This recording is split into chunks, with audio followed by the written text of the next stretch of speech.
Friends, घेऊन आलेले आहेत तुमच्या आवडीचा आणि सगळ्यांना बघता क्षणी खावंसा वाटणारा पदार्थ म्हणजेच आपल्याला आज फाफडा करायचा आहे। तर त्यासाठी लागणारे इथे आपण बेसन पीठ घेतलेला आहे 250 मिली।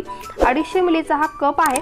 तर आपल्याला हे 2 कप बेसन घ्यायचे आहे। जर बेसन घरचे असेल तर आपण चाळून घ्यावं किंवा पॅकेजिंगचे असेल तर काही हरकत नाही असे घ्यायला।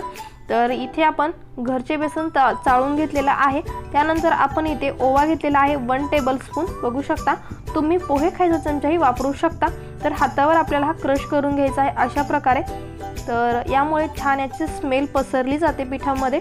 तर त्यानंतर आपल्याला यामध्ये घालायची आहे हळद। तर हा ओवा घालून झालेला आहे। तर इथे मी हळद घेतलेली आहे। हळद आपण 2 चुटकी घेतलेली आहे बरोबर, बघू शकता। तर यानंतर हळद टाकल्याच्या नंतर आपल्याला यामध्ये 2 चुटकी बेकिंग पावडर वापरायची आहे। बेकिंग पावडर आपल्याला जे आपण केकसाठी वापरतो तेच बेकिंग पावडर घ्यायची आहे। तर इथे आपण बेकिंग पावडर वापरलेले आहे 2 चुटकी। त्यानंतर आपण चवीनुसार यामध्ये मीठ घातलेलं आहे। त्यानंतर मी तेलाची मोहन करून ठेवलेले होते। तेल आपल्याला गरम करून ते गार म्हणजे थंड झाल्याच्या नंतर यामध्ये 2 चमचे घालायचं आहे। तर सुरुवातीला मी यामध्ये 2 चमचे तेल घालत आहे। तर आता आपल्याला हे सर्व पीठ मिक्स करून घ्यायचे आहे अशा प्रकारे छान। तर आपण हाताने याला मिक्स करून घेऊ शकतो। तर हाताने आपल्याला छान याला मिक्स चोळून घ्यायचे आहे मस्त। तर त्यानंतर आपल्याला यामध्ये अजून 2 चमचे तेल घालायचे आहे। तर आपण आता 2 चमचे घालून घेऊया तेल। सुरुवातीला 2, आता 2 चमचे घातलेले आहे।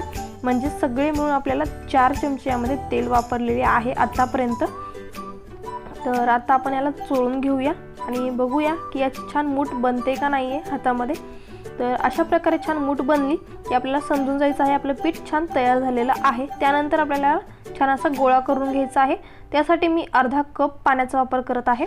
तर आपल्याला पाणी एकदम थोडं थोडं वापरायचं आहे, एकदम याच्यामध्ये टाकायचं नाही आहे जास्तीचं पाणी।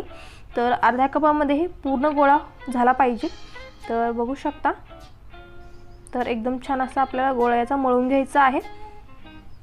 तर पुरीपेक्षा थोडंसं मऊ आणि चपातीच्या पिठापेक्षा थोडंसं हार्ड असं पीठ आपल्याला छान करून घ्यायचं आहे।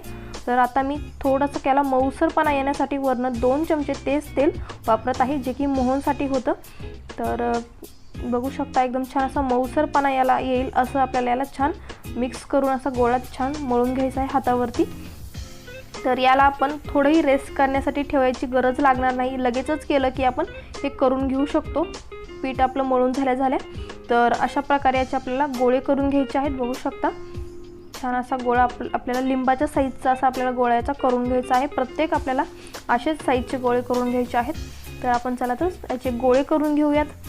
तर अशा प्रकारे इथे आपले गोळे तयार झालेले आहेत। तर पुढची रेसिपी सुरू करूया। तर इथे मी एक पोळपाट घेतलेला आहे। तर त्यानंतर असा एक हातावर गोळा घेऊन असा लांबसर करून घेतलेला आहे हाताने, बघू शकता जसे की प्रोसेस आता करत आहे। तर इथे मी सगळ्यात शेवटी म्हणजे सगळ्यात अगोदर असं ठेवलेला आहे पुढच्या बाजूस आणि त्याला थोडंसं अंगठ्याच्या साईजच्या खाली असं प्रेस केलेलं आहे। बघू शकता हाताने जी प्रोसेस आहे ती लक्ष देऊन बघा। तर आपल्याला ही पुढे अशी सरकवत न्यायची आहे बरोबर, बघू शकता असाच पुढे स्प्रेड केलेला आहे हात मी। त्यानंतर आपल्याला जी बाजू जास्त जाडसर आलेली आहे ती सुरीने कापून घ्यायची आहे आणि अशीच आपल्याला सुरी वापरायची आहे बरोबर, बघू शकता। तर सुरी आपण कशी घातलेली आहे ते पण लक्ष देऊन बघा।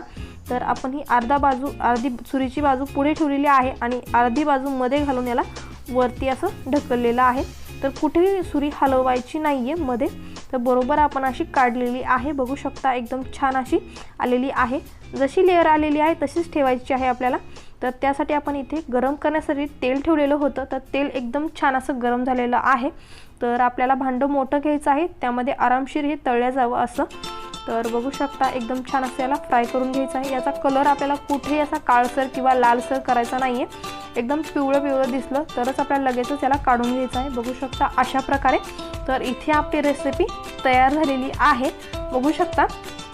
तर रेसिपी कशी वाटली किंवा कोणाकोणाला आवडली त्यांनी लगेच लाईक करा रेसिपीला, ज्यांना आवडली त्यांनी, आणि कमेंट करायलाही विसरू नका। आणि चॅनलवर नवीन असाल त्यांनी चॅनलला सबस्क्राईब करा, बेल आयकॉनवर क्लिक करा आणि अशीच नवीन रेसिपी घेऊन भेटूया।